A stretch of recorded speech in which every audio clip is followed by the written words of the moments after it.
엔저가 되면은 대기업은 대호황이에요 지금. 그럼 누가 힘들겠어요? 중소기업이나 서민들이 아주 죽을 맛인 거죠. 엔저가 되다 보니까 원자재 가격이 높고 에너지 가격이 높아지니까 내수 시장에 들어가지고 물가가 오른단 말이에요. 그런데 임금을 올려줄 수 있느냐? 이 문제가 있는 거예요. 그런데 2년 연속 실질 임금은 마이너스라는 거예요. 정부 입장에서는 어떠냐 하니까 이게 묘한 게요. 우리 같이 정권이 넘어갈 가능성이 있으면은 일본 정부가 절대 저렇게 못해요. 그런데 일본에서 투표율이 50% 넘어가는 경우가 쉽지가 않아요. 대기업이 원하는 쪽으로 가면 어떻습니까? 대기업은 돈을 많이 벌면은 정치권에다가 정치 현금을 많이 되겠죠. 그러니까 일본 국민들만 죽어나는 거죠.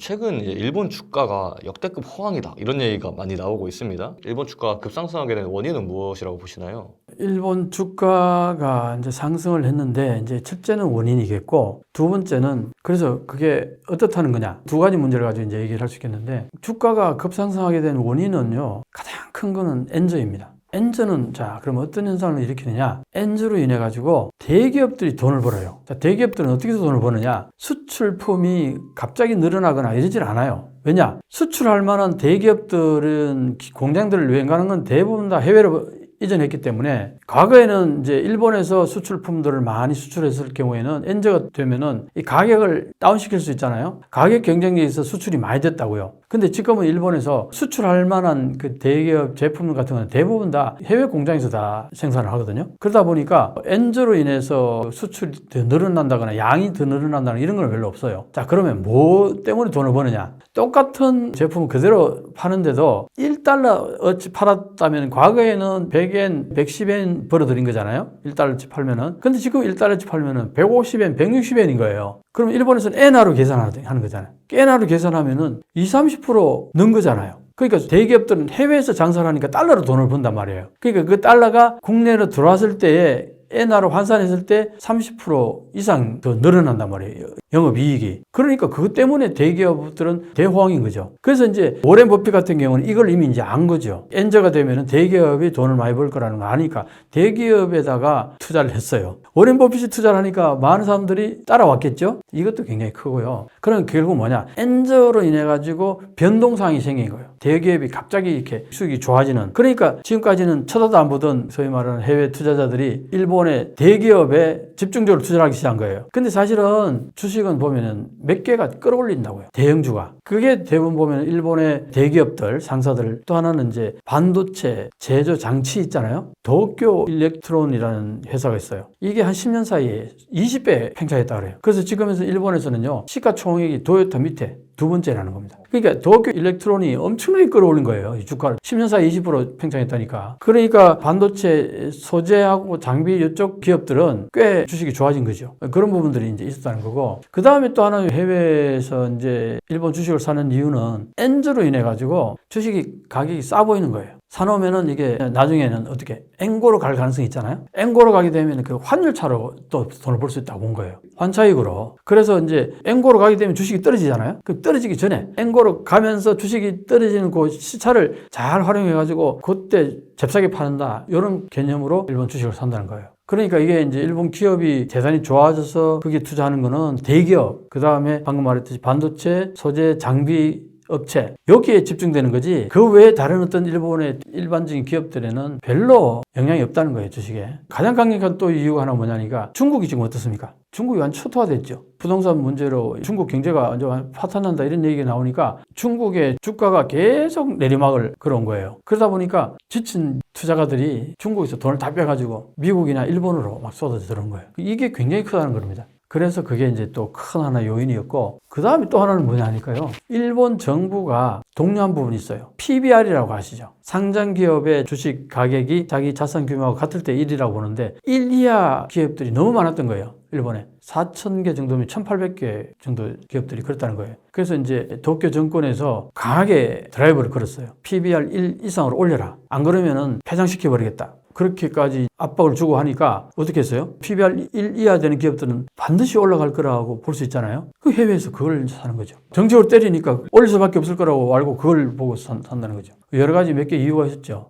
그렇게 해서 이제 일본 주식이 많이 올라갔는데, 자, 근데 일본 주식이 얼마나 올랐다고요? 과거에 버블 경제 때 그때가 39,000엔, 4만 원 조금 못 됐잖아요. 그러다가 쭉 빠졌다가 뭐 7천엔 8천엔까지도 빠졌다가 다시 4만 원 가까이 올랐다. 이게 이제 이렇게 그린 거란 말이에요. 이때 위치로 온 거예요. 이게 얼마나 걸리냐? 30년 넘게 걸렸어요. 그런데 이 사이에 미국은 어떠냐? 1570% 가까이 급성장했어요. 일본은 원위치 제로로 왔는데 이제 겨우 제자리 왔는데 미국은 1570%인가? 엄청나죠. 그러니까 일본이 지금 요걸 가지고 엄청나게 발전했다 내지는 뭐 버블이다 이런 식으로 얘기한다는 거는 어불성설인 거죠.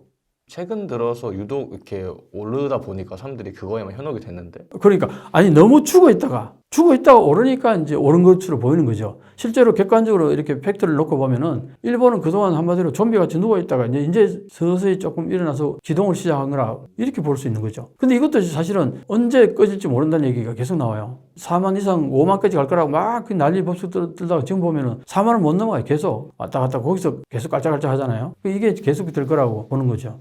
그러니까 이제 이게 주식이 쭉 올라가게 된 이유는 일본 은행이 일본 정부가 돈을 엄청 찍어냈잖아요. 그러니까 이게 총 GDP에 지금 뭐 한 30년 가까이 한 15배 정도 찍어냈다 이러니까 시중에 돈이 많이 돈다는 거 아니에요. 그러니까 그게 어디로 가겠느냐 이거야. 부동산 아니면은 주식으로 갈 수밖에 없다는 거죠. 그래서 이게 이제 기본적으로 많이 풀린 돈 이것도 주식이 이렇게 올라가는 데서 큰 역할을 했다. 이제 그렇게 봅니다. 그래서 이제 이걸 이제 한번 정리를 한번 해보면은 지금 제가 설명한 그 팩트를 몇 가지만 보더라도 돈이 너무 많이 풀렸다. 엔저다. 그 다음에 중국에게 투자했던 돈들이 쏟아져 들어왔다. 이게 사실은 다들 일본 기업의 경쟁력이라든가 일본 기업의 부가가치가 높아졌거나 일본 경제가 탄탄해져서 이 주식이 높아진 게 아니란 말이에요. 이 문제가 가장 심각하다는 거죠. 그래서 이게 굉장히 불안불안한 내실이 있는 주식 가격이라 볼 수 없고 어떤 외부의 힘에 의해 가지고 올라간 건데 이 외부 힘이라는 거는 어느 날 순간 쑥 빠질 수 있다는 겁니다. 예를 들어서 중국에서 투자했던 돈들이 빠져나왔던 것들이 어느 날 갑자기 싹 빠져나올 수도 있는 거고 그 다음에 엔저가 어느 날 좀 올라갈 기미가 좀 보일 경우에는 주식이 싹 빠질 수도 있는 거고 이런 여러 가지 이제 그 안에 위험 같은 것도 좀 있을 수 있는 거죠. 지금까지 일본 정부는 저금리를 유지해온 이유와 앞으로의 금리 변동 가능성에 대해서 간단하게 얘기해 주시면 감사하겠습니다. 일본이 그동안 왜 금리를 터무니없이 그렇게 낮췄느냐 근원적으로 조금만 들어가 보면요 이거예요. 일본이 버블 경제까지 가는 게 90년대 초 80년대 말 요때인데 그럼 그 전에 뭐가 있었느냐 플라자 합의가 있었어요. 85년 9월 달에 플라자 합의가 있었는데 그때 1달러당 240엔 정도 하던 게 엔고로 올려라 하고 미국이 압력을 넣었죠. 그래가지고 한 2년 사이에 1달러당 120엔까지 절상이 된 거죠. 그러다 보니까 어떤 현상이 벌어졌냐. 대기업들이 수출이 폭락하기 시작한 거예요. 왜? 엔화가 너무 세지다 보니까 가격 경쟁이 안 되는 거잖아요. 그러다 보니까 이제 대기업들이 부실해지기 시작했는데 일본 정부한테 대기업들이 원망할 거 아니에요. 왜 플라자 합의를 해가지고 대기업이 지금 다 망하게 생겼다. 그러니까 이제 일본 정부 입장에서는 기업들에게 자금을 낮은 이자로 융통할 수 있도록 금리를 낮춰준 거죠. 그래서 부담 없이 돈을 빌려서 투자를 해서 부가가치를 높여라. 그런 차원에서 이제 그렇게 했는데 낮은 이자로 빌린 돈들은 전부 부동산 내지 주식으로 막 갔단 말이에요. 그래가지고 그게 이제 버블이 됐잖아요. 그 버블이 꺼지면서 쭉 이제 내려오면서 경기가 침체되고 잃어버린 30년 뭐 그전에는 잃어버린 20년 뭐 그랬단 말이에요. 특히 이제 아베 정권이 들어서고 나서 아베노믹스를 하면서 디플레이 탈출을 하려면은 돈을 무조건 풀어야 되겠다 이거예요. 근데 최근에요. 아베 전 총리가 이런 얘기 했다는 겁니다. 1달러당 300엔이 되면은 토요타가 3배로 잘 팔릴 거다 이런 얘기를 했어요. 가격이 3분의 1밖에 안 될 테니까. 왜? 지금 1달러당 100엔인데 1달러당 300엔 하면 가격이 3분의 1로 떨어질 거 아니야. 토요타가 불친하게 팔릴 거다. 그런 얘기를 했다는 거예요. 그게 최근에 밝혀져 가지고 난리가 났었어요. 이건 뭘 말하느냐? 일본 자민당 정부는 엄청난 엔저를 실제로는 하고 싶어 하는 거 아니냐? 아베가 그런 얘기를 했으니까요. 그래서 지금까지 그렇게 해왔는데 최근에 물가가 오르잖아요. 지금 최근 한 2년 가까이는 2%, 3%, 4% 조금 더 올랐다가 3% 떨어지고 2.8% 뭐 여기서 이제 왔다 갔다 하는데 이게 물가가 이제 이게 한 2년 가까이 이렇게 됐단 말이에요. 자, 그러면은 아베노믹스 처음에 출발할 때에 물가가 2년 내에 2% 이상이 되면은 정책 전환을 하겠다. 디플레이션을 탈출했다. 선언하고 그 선언하는 순간 정책이 바뀌어야 되잖아요. 그런데 지금 어떤 현상이 벌어지냐니까 이 물가가 올라간 게 일본 기업의 생산성이 높아져서 이게 물가가 올라가느냐 이거예요. 그게 아니라는 거죠. 코스트가 밀어 올린 물가라는 겁니다. 그 코스트가 뭐냐? 엔저로 되다 보니까 수입 물가가 높아진 거죠. 에너지 물가라든가 원자재 물가 이게 높아지다 보니까 국내에서 제품을 만드는 회사 입장에서는 수입 물가가 단가가 높으니까 결국은 제품에다 가격을 반영할 수밖에 없는 거예요. 그래서 가격이 올라간 거예요. 그러다 보니까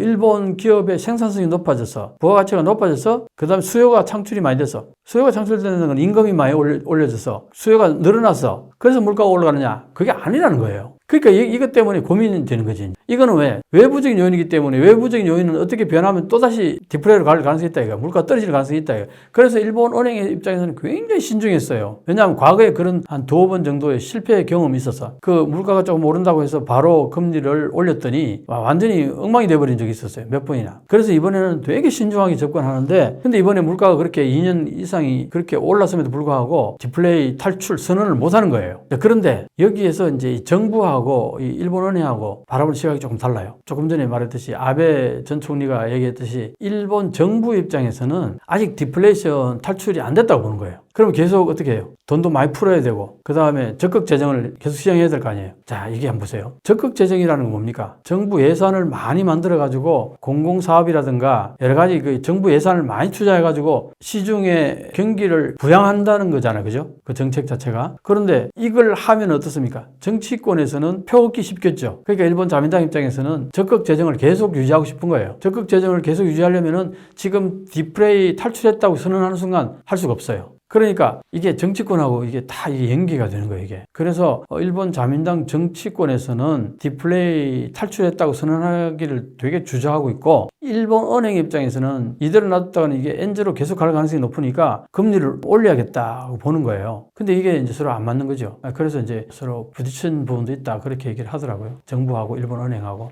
주가는 어찌 됐던 간에 하락세를 타고 있었고 그런데 아이러니하게도 이제 일본 국민들의 삶은 또 어려워지고 있다고 합니다. 그 이유가 대체 무엇일까요? 자, 이렇게 한번 볼까요? 엔저가 되면은 국가 전체 차원에서 보면은 나쁘다 좋다고 얘기하기 어려워요. 왜냐하면은 엔저로 인해서 돈을 버는 쪽이 있고 엔저로 인해서 고통받는 쪽이 있어요. 누가 돈을 벌겠어요? 대기업은 대호황이에요, 지금. 그럼 누가 힘들겠어요? 내수 위주로 하는 중소기업이나 일반 서민들이 아주 죽을 맛인 거죠. 왜냐하면은 너무 엔이 싸서 해외여행을 못 가요. 그 다음에 엔저가 되다 보니까 물가가 올랐다 그러잖아요. 해외 원자재 가격이 높고 에너지 가격이 높아지니까 그게 내수 시장이 들어가지고 내수 제품을 만들어내는 중소기업들이 코스트를 반영하지 않을 수 없어서 물가가 오른단 말이에요. 그런데 임금을 올려줄 수 있느냐? 이 문제가 있는 거예요. 노동자들이 물가가 올라간 이상 임금을 올려줘야 수요가 늘어나는 거잖아요. 그런데 지금 현재까지 상황을 보면 2년 연속 실질 임금은 마이너스라는 거예요. 26개월인가 뭐 그렇게 지금 이어지고 있다는 건. 그러니까 서민들은 이제 봉급받는 사람들은 내 임금이 오히려 실질 임금은